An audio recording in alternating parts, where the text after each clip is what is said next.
प्रश्न है, मध्य प्रदेश की प्रमुख 10 नदियों में वार्षिक औसतन जल अपवाहन क्षमता कितनी है? 52,300 मिलियन घन मीटर, 81,500 मिलियन घन मीटर, 78,400 मिलियन घन मीटर, 84,800 मिलियन घन मीटर। इसका सही उत्तर होगा 81,500 मिलियन घन मीटर। व्याख्या इसमें आर्थिक सर्वेक्षण 2018-19 के अनुसार मध्य प्रदेश की 10 प्रमुख नदियों में वार्षिक औसतन जल अपवाहन क्षमता 81,500 मिलियन घन मीटर है, जिसमें से लगभग 56,800 मिलियन घन मीटर जल प्रदेश को आवंटित होता है। यह प्रदेश में कुल उपलब्ध जल का 69.7% है। प्रश्न है, मध्य प्रदेश में नर्मदा पार्वती लिंक परियोजना के निर्माण की स्वीकृति कब प्रदान की गई थी? 18 दिसंबर 2017, 9 दिसंबर 2017, 22 दिसंबर 2017, 12 दिसंबर 2017। इसका सही उत्तर होगा 12 दिसंबर 2017। व्याख्या इसमें मध्य प्रदेश में 12 दिसंबर 2017 को 7,546 करोड़ की लागत से निर्मित की जाने वाली नर्मदा पार्वती लिंक परियोजना को स्वीकृति प्रदान की गई है। इस परियोजना से शाजापुर, सीहोर व राजगढ़ जिले की 2 लाख हेक्टेयर भूमि सिंचित होगी। नर्मदा पार्वती लिंक परियोजना का शिलान्यास तत्कालीन मुख्यमंत्री शिवराज सिंह चौहान द्वारा सीहोर जिले की आवारा तहसील में 17 जुलाई 2018 को किया गया है। प्रश्न है, 25 जून 2018 को नीति आयोग द्वारा जारी वाटर मैनेजमेंट इंडेक्स में मध्य प्रदेश को कौन सा स्थान प्राप्त हुआ है? तृतीय, प्रथम, द्वितीय, चतुर्थ। इसका सही उत्तर होगा द्वितीय। व्याख्या इसमें भारत सरकार के नीति आयोग द्वारा 25 जून 2018 को कंपोजिशन वाटर मैनेजमेंट इंडेक्स की रिपोर्ट जारी की गई। इस रिपोर्ट के अंतर्गत मध्य प्रदेश को जल प्रबंधन सूचकांक में द्वितीय स्थान तथा गुजरात को प्रथम स्थान प्राप्त हुआ है। प्रश्न है, मध्य प्रदेश में स्थित बरारी, नीमखेड़ा, रिछन और केसरी में क्या समानता है? ऊपरी बेतवा के बांध है, चंबल की सहायक नदियां हैं, नर्मदा की उपनदियां हैं, विंध्य पर्वतमालाओं में उत्पन्न होने वाली नदियां हैं। इसका सही उत्तर होगा ऊपरी बेतवा के बांध है। व्याख्या इसमें मध्य प्रदेश में स्थित बरारी, नीमखेड़ा, रिछन और केसरी में मुख्य रूप से समानता यह है कि ये सभी ऊपरी बेतवा के बांध हैं, जिनका निर्माण बेतवा और उसकी सहायक नदियों के में किया गया है। बेतवा और उसकी सहायक नदियों पर निर्मित बांध है नीमखेड़ा बांध रायसेन, मकोड़िया बांध विदिशा, बरारी बांध रायसेन, बरघल बांध विदिशा, कालिदास बांध विदिशा। प्रश्न है, मध्य प्रदेश के किस जिले में गुलाब सागर परियोजना स्थित है? विदिशा, सीधी, राजगढ़, धार। इसका सही उत्तर होगा बी नंबर, सीधी। व्याख्या इसमें मध्य प्रदेश के सीधी जिले के अमरपुर के समीप खड्डी खुर्द गांव में महान नदी पर गुलाब सागर महान परियोजना का निर्माण वर्ष 1984 से प्रारंभ किया गया था, जिसका प्रथम चरण वर्ष 2009 में पूर्ण हुआ था। गुलाब सागर महान परियोजना के द्वितीय चरण की स्वीकृति 2 सितंबर 2018 को प्रदान की गई। इस परियोजना के अंतर्गत बाहरी नहर विस्तार द्वितीय चरण में 25 किलोमीटर तथा 72 किलोमीटर माइनर नहरों का निर्माण किया जाएगा, जिससे सीधी जिले में 7,424 हेक्टेयर भूमि सिंचित होगी। इस परियोजना के क्रियान्वयन के लिए 204 करोड़ की स्वीकृति प्रदान की गई है। प्रश्न है, राजघाट बांध किन 2 राज्यों की सम्मिलित परियोजना है? उत्तर प्रदेश और मध्य प्रदेश, मध्य प्रदेश और राजस्थान, मध्य प्रदेश और गुजरात, छत्तीसगढ़ और मध्य प्रदेश। इसका सही उत्तर होगा ए नंबर, उत्तर प्रदेश और मध्य प्रदेश। व्याख्या इसमें राजघाट परियोजना मध्य प्रदेश और उत्तर प्रदेश की संयुक्त परियोजना है, जो बेतवा नदी पर स्थित है। वर्ष 1972 में बेतवा नदी पर ललितपुर से 22 किलोमीटर दूर 600 मीटर लंबा तथा 73.5 मीटर ऊंचा राजघाट मुख्य बांध निर्मित किया गया है। राजघाट परियोजना के अंतर्गत सहायक बांधों के रूप में वर्ष 1885 में परीक्षा बांध, वर्ष 1909 में ढुकवा बांध और वर्ष 1964 में माता टीला बांध निर्मित किया गया है। राजघाट परियोजना को रानी लक्ष्मीबाई सागर परियोजना के नाम से भी जाना जाता है।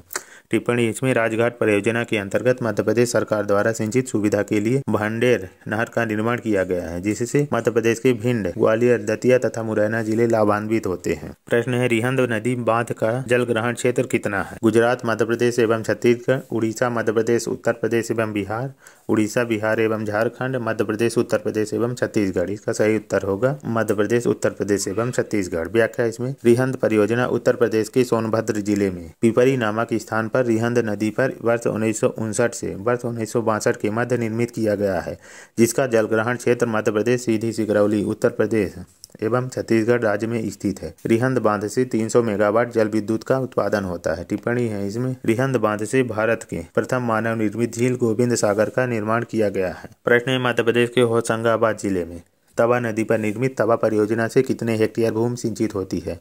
4.35 lakh hectare, 3.87 lakh hectare, 3.33 lakh hectare, 2.95 lakh hectare. इसका सही उत्तर होगा 3.33 लाख हेक्टेयर। व्याख्या इसमें वर्ष 1960 में मध्य प्रदेश के होशंगाबाद जिले में इटारसी के समीप तवा नदी पर तवा बांध निर्मित किया गया है, जिसके माध्यम से होशंगाबाद, सीहोर तथा हरदा जिले के 3.33 लाख हेक्टेयर क्षेत्र में सिंचाई सुविधा उपलब्ध होती है।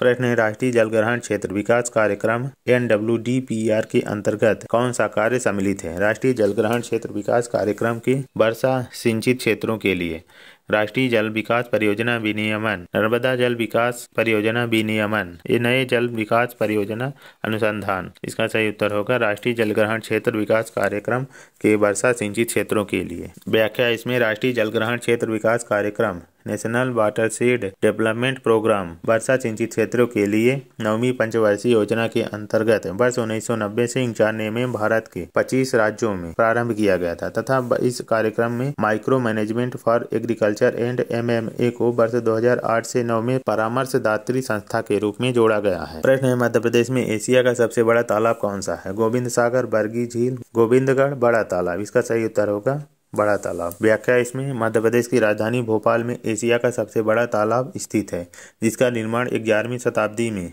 परमार वंश के राजा भोज ने करवाया था। भोपाल स्थित बड़े तालाब को राजा भोज झील के नाम से भी जाना जाता है, जिसका जलग्रहण क्षेत्र लगभग 31 वर्ग किलोमीटर है। इसके अतिरिक्त भोपाल में 8 वर्ग किलोमीटर क्षेत्र में विस्तृत प्राचीन छोटा तालाब भी स्थित है, जिसका निर्माण नवाब हयात मोहम्मद खान के दरबारी मंत्री छोटे खान ने 1794 ईस्वी में करवाया था। टिप्पणी है, इसमें भोपाल को झीलों की नगरी एवं तालाबों का शहर भी कहा जाता है, किंतु टीकमगढ़ जिले में सर्वाधिक व प्राचीन तालाब स्थित होने के कारण टीकमगढ़ को तालाबों का जिला कहा जाता है। प्रश्न है, बरगी मध्य प्रदेश की प्रमुख सिंचाई परियोजना है जो बरगी के अतिरिक्त किस नदी पर स्थित है? नर्मदा और बरगी, चंबल और ताप्ती, नर्मदा और ताप्ती, नर्मदा और गंगा। इसका सही उत्तर होगा नर्मदा और बरगी। व्याख्या इसमें मध्य प्रदेश के जबलपुर में स्थित बरगी परियोजना नर्मदा एवं बरगी नदी पर निर्मित की गई है, जिसे रानी अवंतीबाई परियोजना के नाम से भी जाना जाता है। बरगी परियोजना नर्मदा नदी पर निर्मित होने वाली प्रथम परियोजना है। प्रश्न है, मध्य प्रदेश में पहला जलाभिषेक अभियान कब प्रारंभ किया गया था? वर्ष 2002, वर्ष 2008, वर्ष 2006, वर्ष 2004। इसका सही उत्तर होगा वर्ष 2006। व्याख्या इसमें मध्य प्रदेश में जल संरक्षण तथा संवर्धन गतिविधियों को जन भागीदारी की सहायता से क्रियान्वित करने के उद्देश्य से सर्वप्रथम 2 अप्रैल 2006 को जलाभिषेक अभियान तत्कालीन मुख्यमंत्री शिवराज सिंह चौहान द्वारा प्रारंभ किया गया था। इस अभियान के अंतर्गत उपलब्ध वर्षा जल का यथासंभव संरक्षण, भूजल संवर्धन, जल संरक्षण तथा संवर्धन संरचनाओं का यथोचित रखरखाव और जल के उपयोग के प्रबंधन को प्रमुखता से शामिल किया गया है। प्रश्न है, मध्य प्रदेश में सिंचाई की गंभीर समस्याओं में से सम्मिलित है बाढ़, पानी टपका, सूखा, जल भराव। इसका सही उत्तर होगा जल भराव। व्याख्या इसमें मध्य प्रदेश में सिंचाई की गंभीर समस्याओं में से जल भराव या जलाक्रांति प्रमुख समस्या है। मध्य प्रदेश में जल भराव या जलाक्रांति का सर्वाधिक समस्या चंबल घाटी क्षेत्रों के अंतर्गत भिंड, मुरैना, दतिया, श्योपुर एवं नर्मदा घाटी क्षेत्रों के अंतर्गत रायसेन, होशंगाबाद, खंडवा एवं खरगोन जिले में उत्पन्न होती है। प्रश्न है, मध्य प्रदेश की ओंकारेश्वर परियोजना कहाँ स्थित है? इंदिरा सागर परियोजना के 80 किलोमीटर अनुप्रवाह में, इंदिरा सागर परियोजना के 40 किलोमीटर अनुप्रवाह में, इंदिरा सागर परियोजना के 80 किलोमीटर धारा प्रतिकूल में, इंदिरा सागर परियोजना के 40 किलोमीटर धारा प्रतिकूल में। इसका सही उत्तर होगा इंदिरा सागर परियोजना के 40 किलोमीटर अनुप्रवाह में।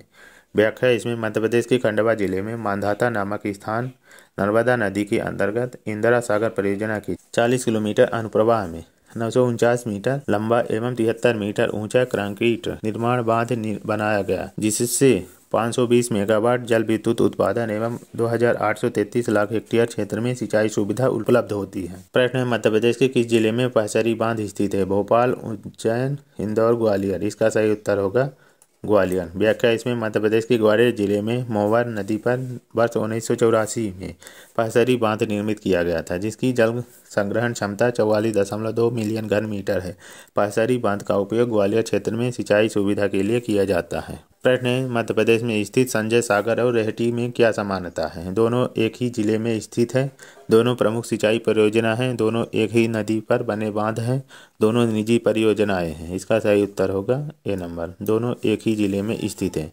व्याख्या इसमें मध्य प्रदेश में स्थित संजय सागर और रेहटी में प्रमुख रूप से यह समानता यह है कि दोनों विदिशा जिले की प्रमुख सिंचाई परियोजना है, जिनके निर्माण की स्वीकृति वर्ष 2007 में प्रदान की गई थी। टिप्पणी: इसमें विदिशा जिले में सिंचाई सुविधा की दृष्टि से सगड़ बांध, नरेन बांध, केथन बांध, हलाली बांध और कालिदास बांध बेतवा नदी का निर्माण किया गया है। प्रश्न: नर्मदा बचाओ आंदोलन का नेतृत्व किसने प्रदान किया है? अनिल माधव दवे, अमृतलाल बेगड़, मेघा पाटेकर, सुंदरलाल बहुगुणा। इसका सही उत्तर होगा मेघा पाटेकर। व्याख्या: इसमें नर्मदा बचाओ आंदोलन नर्मदा नदी पर निर्मित किए जा रहे बांधों एवं उनके निर्माण स्थल से लोगों के विस्थापन को रोकने के लिए वर्ष 1985 में प्रारंभ किया गया था। 4 सितंबर 1989 में हरसूद, खंडवा में 200 से अधिक गैर सरकारी संगठनों के लगभग 50,000 लोगों की सहभागिता ने इस आंदोलन का राष्ट्रीय विस्तार किया। नर्मदा संरक्षण के मूल उद्देश्य से प्रेरित इस जन आंदोलन को समाज सेविका मेघा पाटेकर ने नेतृत्व प्रदान किया तथा अरुण पटेल, अरुंधति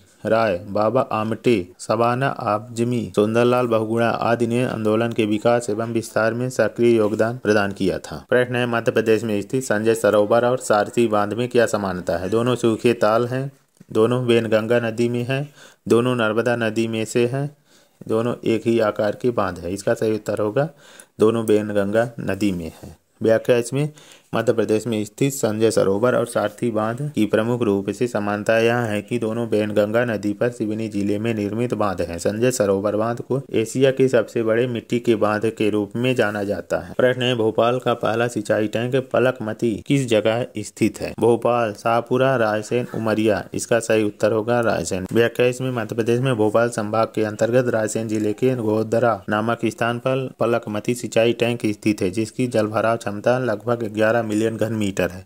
पलकमती मध्य प्रदेश का प्रथम सिंचाई टैंक है, जिसका निर्माण सिंचाई सुविधा के उद्देश्य से वर्ष 1933 में किया गया था।